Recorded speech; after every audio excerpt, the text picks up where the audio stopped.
Hello again, I'm John Turzak, and this simple but necessary skill video will answer the question how to roast and clean a poblano. There's a number of ways that you can cook poblanos and then take the skins off, etc. But today I'm going to show you how to roast it underneath a broiler. I have half a dozen nice green poblanos here, and I'm going to give them a shot of a little bit of oil on the outsides. Now, if I was frying these in a 325-degree fryer, which is what I would recommend if you want to fry them, to cook them, I would puncture a hole or two in each one because they can explode inside the fryer from the heat. So I'm going to put these underneath a broiler set on high, and we're going to cook them for about between 15 and 20 minutes, and we're going to rotate them around a little bit. Now keep in mind, this is not a red bell pepper that you're fire roasting. And you could cook these on an open char grill like a red pepper, a bell pepper also. But keep in mind that poblanos are a little more tender, and you don't blacken completely the outside of them like you would a red bell pepper, because when you clean them, they'll fall apart. And you will see in this course that we have multiple uses for cooked poblanos, including them being whole, served cold, stuffed, and then like chili rellenos, for example, you can use them for that. So we'll give those a turn when they're ready to be turned over and they're blistered and semi-black on the one side, and we'll come back to you. So we'll fast forward now, and I'll let you know exactly how long they were in there. It's been about 5 minutes. And I just wanted to let you take a peek at, see at this here, this is ready to be turned because it's got enough brown on that side. We don't want to blacken them to death. So I'm going to kind of babysit these like that and keep kind of going in and rotating and turning them around throughout this roasting process. So we'll be back in a few minutes again. It's been about 7 or 8 more minutes and they are ready to be turned over. You see how they're all blistered and brown, but not completely black. Now let's get the other sides on all of these. And these are about half cooked right now, which is perfect. This is exactly how they should look.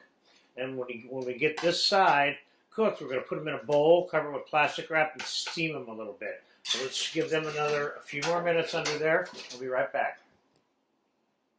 All right, the poblanos are browned all the way around the top. Let's get them out of the oven.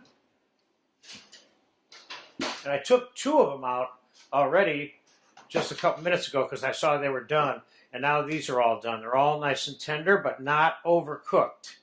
Now we're going to put them in this bowl.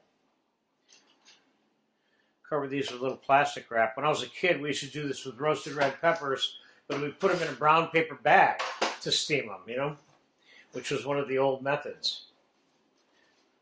So let's plastic wrap this. Like so, and let them steam. I'm going to clean them with some gloves on when we come back. This will give the skins time to loosen more and be more easily removed.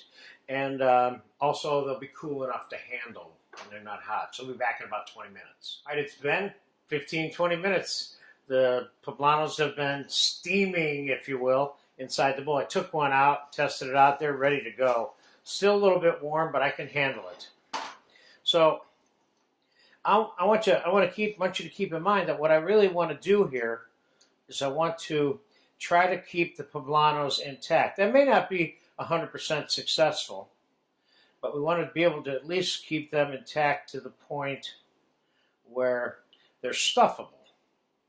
And that's the only reason, for the most part, you should be carefully removing all of that, keeping them intact for the most part for stuffing. And so we're going to go like this here, I think from this side. This one's got a little crack in it, but you're going to remove the seeds like this with a little spoon. Yeah, see, I'm ripping it up already. Now, I happen to be using these for some Mexican rice, and I'm not even going to be using them whole. But there's another way, of course, of getting the seeds out. That includes rinsing them slightly. See how that skin comes off of there? Ever so easily.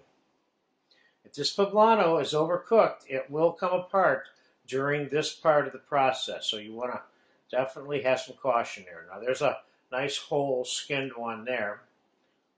Let's pull this out. A little bit more skin.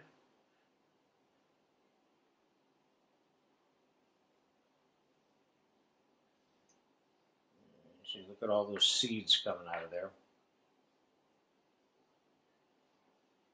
Now I could also take this and put this in a little bowl of water to try to rinse some of those seeds out, and there's a lot more coming out. And again, you don't have to get every seed out of it, but this is another way of doing it.